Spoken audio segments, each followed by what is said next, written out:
AITA for leaving after my girlfriend brought her work husband to our Valentine's dinner? I cannot believe this happened to me. Even now, writing it down feels surreal, but I need to get it off my chest. It all happened on Valentine's Day. I had made a reservation 2 months in advance at an Italian restaurant in the city. It was not overly expensive, but it was nice enough to require booking. I wanted it to be a special night. I had been with my girlfriend, who is 27, for almost 2 years. We had been living together in her apartment for the past 6 months because the lease was in her name and it was financially easier for both of us. That day, I got ready with a lot of excitement. It was a little past 5 in the afternoon. I was already set with my chosen outfit and everything prepared. She was in the bathroom doing her makeup. She looked gorgeous. Honestly, she was wearing a red dress I had never seen on her before. "You look amazing," I told her. "Thanks, babe. Oh, by the way, I invited someone to join us." I froze. "What? Who?" "My work husband. You know, the one from the office. He has been really down lately. I did not want him to spend Valentine's Day alone."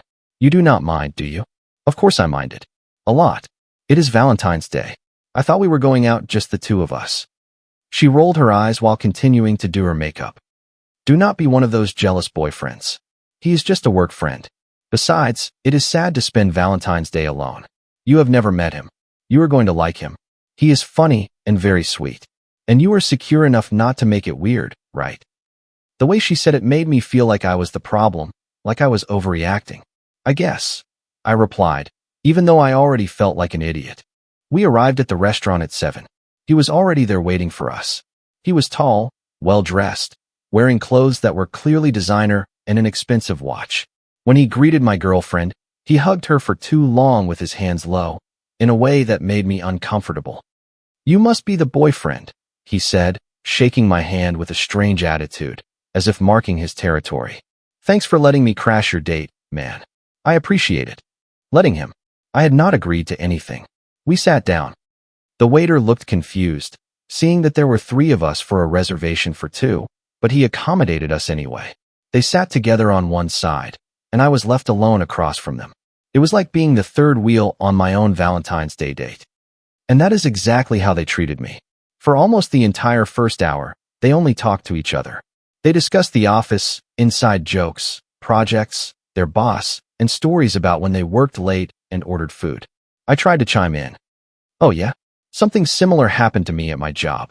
"Hold on a second," he interrupted me. "So, do you remember when you did that presentation and the projector turned off?" They both laughed. I just sat there. The waiter returned, and they ordered a bottle of wine without even asking me. It was expensive. She ordered lobster ravioli. He ordered a ribeye. I picked the cheapest dish on the menu because I could already see where this was going.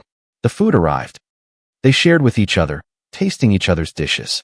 Normally, she would offer me some of the ravioli because she knows I love seafood, but this time she did not. He even cut a piece of his steak and put it on her plate. I ate my chicken in silence. It was good, I suppose, but it is hard to enjoy it when you feel like you are watching your girlfriend on a date with someone else. When the check arrived, the waiter left it in the middle of the table. No one moved. They kept talking. Finally, she looked at me. "Babe, do you have this all?" "Sure, it is Valentine's Day. I was going to pay anyway. I was going to pay for the 2 of us, not for him." Her expression changed. "Are you serious? Do not be cheap. He is going through a hard time, so you can pay for his meal." He raised his hands. "Hey, I can cover my part if it is a problem." "Yes, it is." My girlfriend kicked me under the table. "Stop embarrassing me."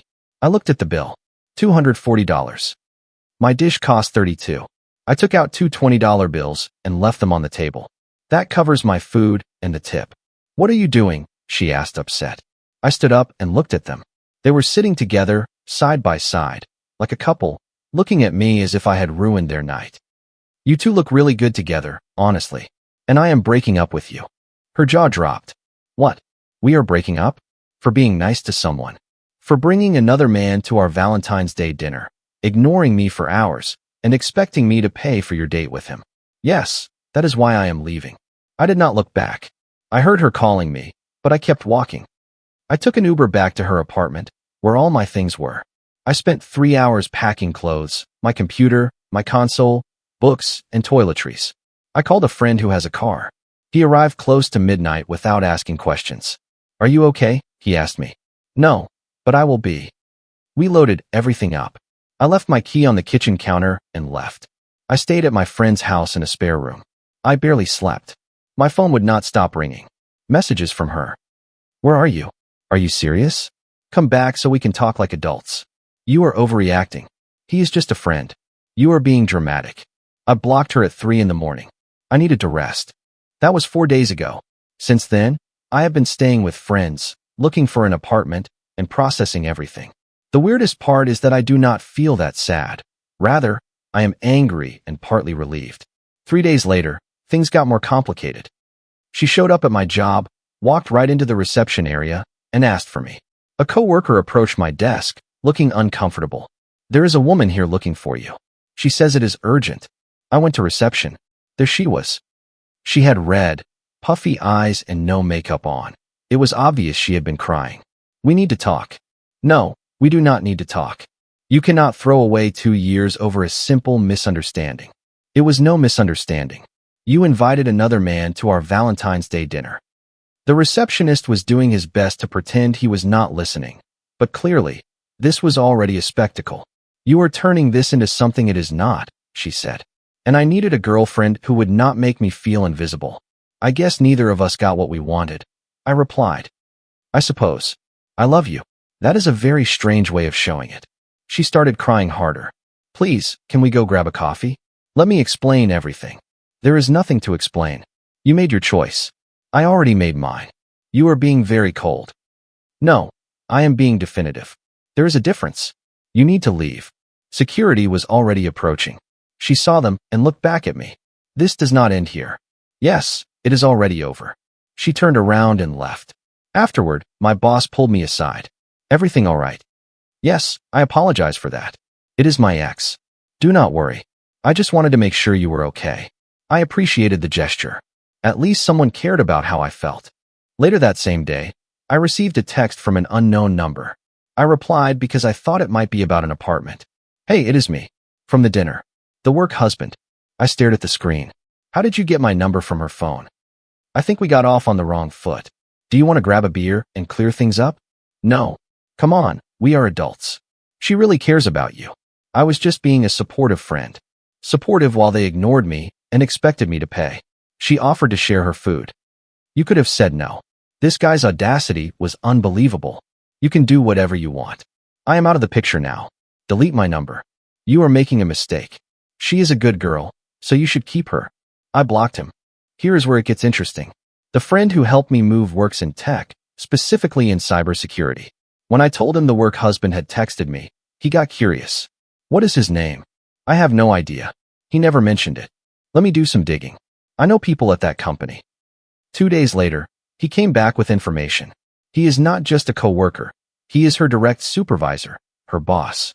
That hit me hard. She had spent Valentine's Day with her boss. Suddenly, everything started to click.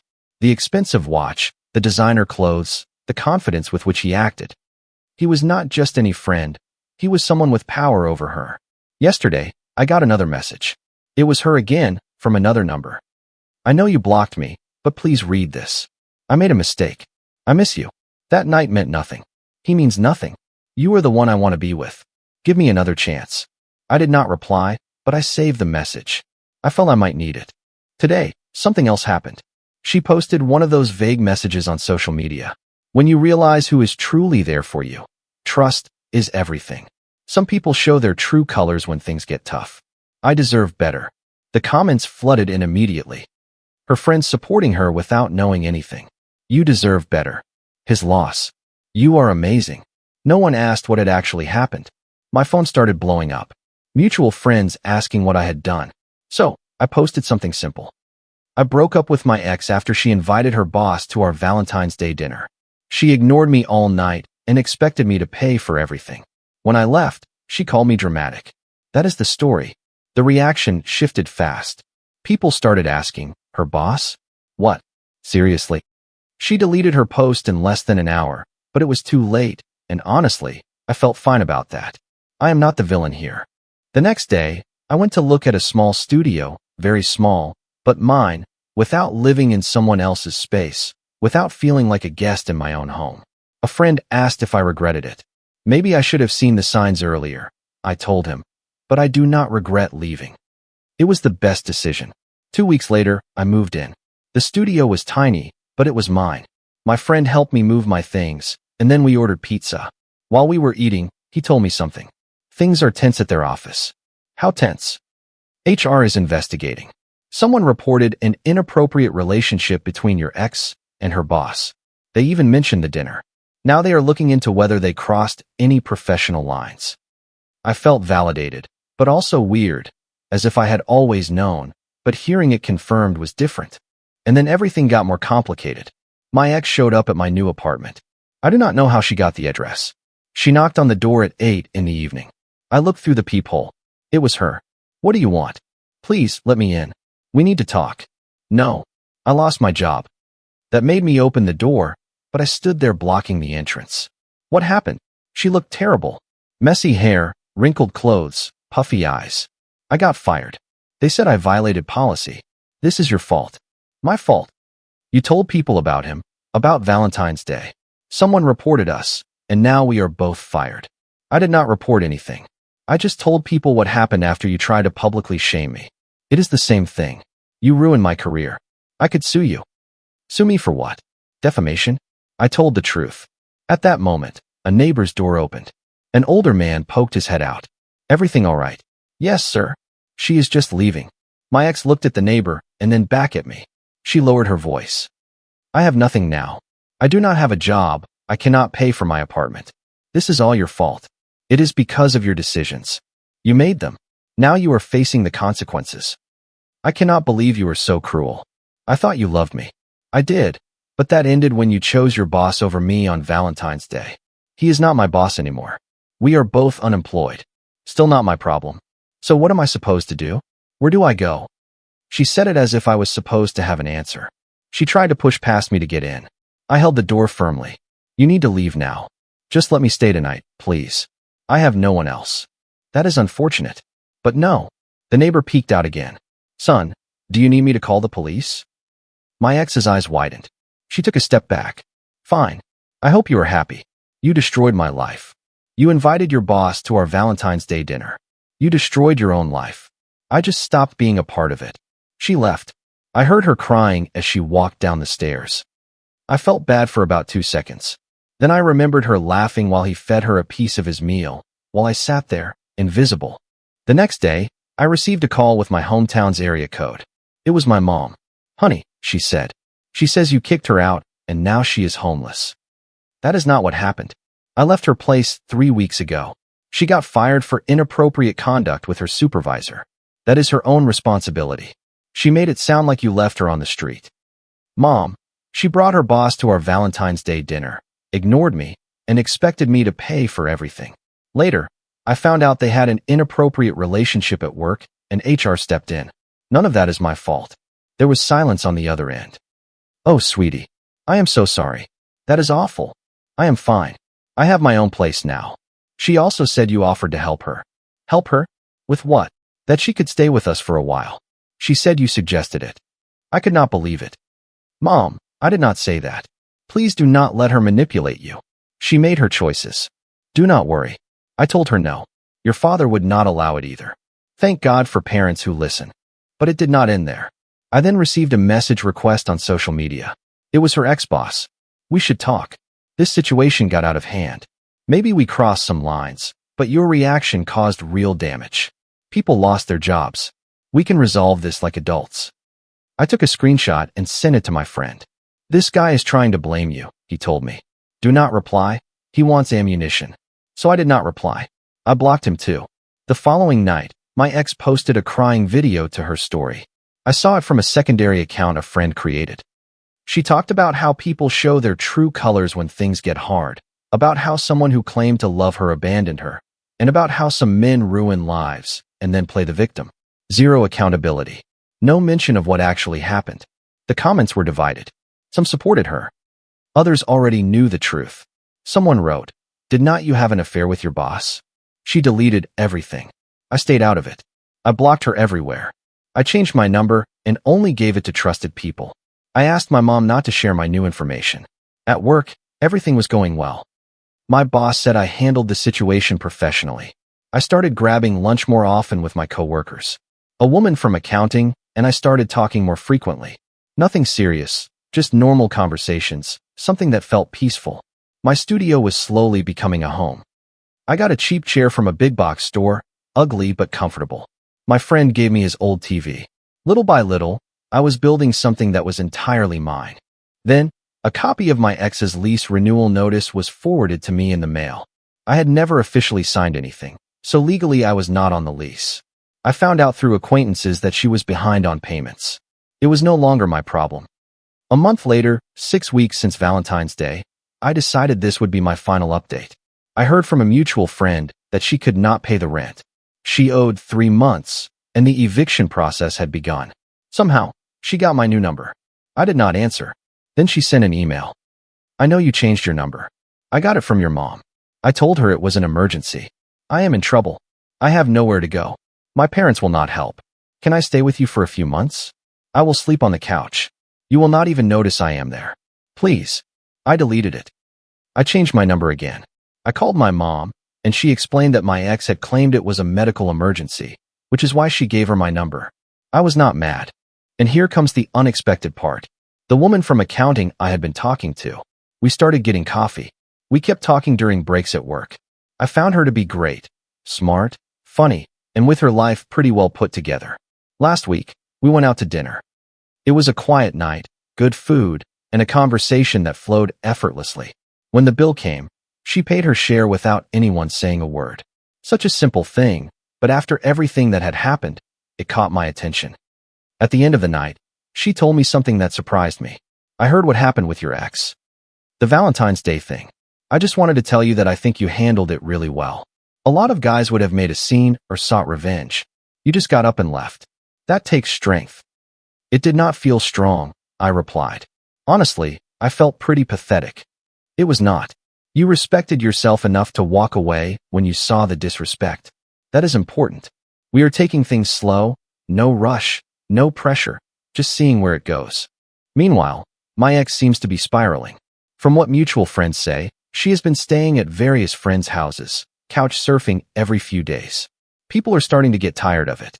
She and her former boss are no longer together. Apparently, when they both lost their jobs, whatever they had fell apart quickly. It turned out to be more about workplace proximity and the thrill of the forbidden than anything real.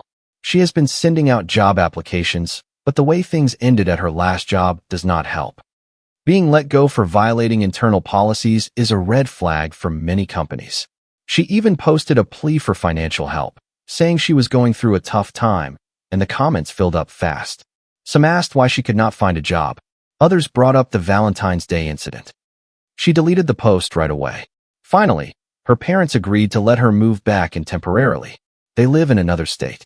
From what I heard, she was leaving that same weekend, and honestly, I felt nothing. No satisfaction, no pity, no anger, just indifference. For me, that chapter was already closed. My studio is now fully decorated. It is small, but it is mine. I have plants by the window, my gaming setup in a corner, and although the kitchen is basic, I have started cooking. Prepping meals on Saturdays has become a routine I enjoy. At work, I got a small raise last week. My boss said he noticed more focus and professionalism. I guess not being constantly stressed about a relationship helps. The woman from accounting and I have another date this weekend. She wants to try a new restaurant. She said she was treating this time because I paid for our first outing. I did not argue. It is nice to be with someone who wants to contribute. Looking back, that moment in the restaurant on Valentine's Day, when I decided to get up and leave, was the first time I truly stood up for myself in that relationship. I probably should have done it sooner. The signs were there. She always expected me to pay but got defensive if I brought it up.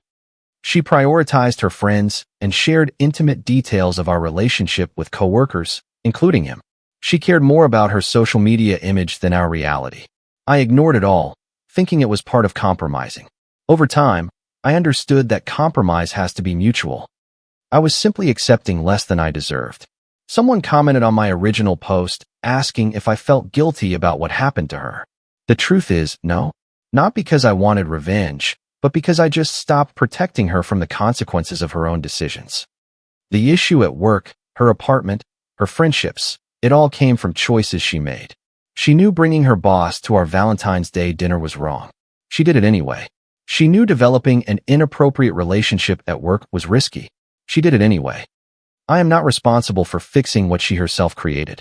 A friend asked me if I would get back together with her if she showed up again. No. Even if she apologized, it would be an apology for getting caught or for losing her job, not for what she did. There is a huge difference. And so this story ends. There is no grand revenge or dramatic finale, just someone who decided he deserved basic respect and acted accordingly.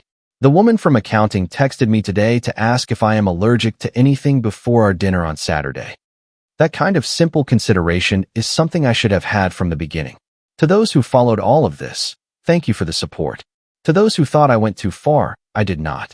I just stopped staying where I was not respected. Sometimes the best way to move forward is to let everyone face the natural consequences of their actions.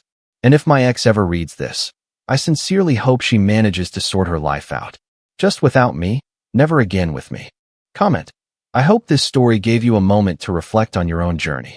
Sometimes, the bravest thing you can do is simply walk away from a table where respect is no longer being served. Setting boundaries is not an act of aggression, but a profound act of self-care. You are not responsible for fixing the choices other people make, but you are responsible for protecting your own peace.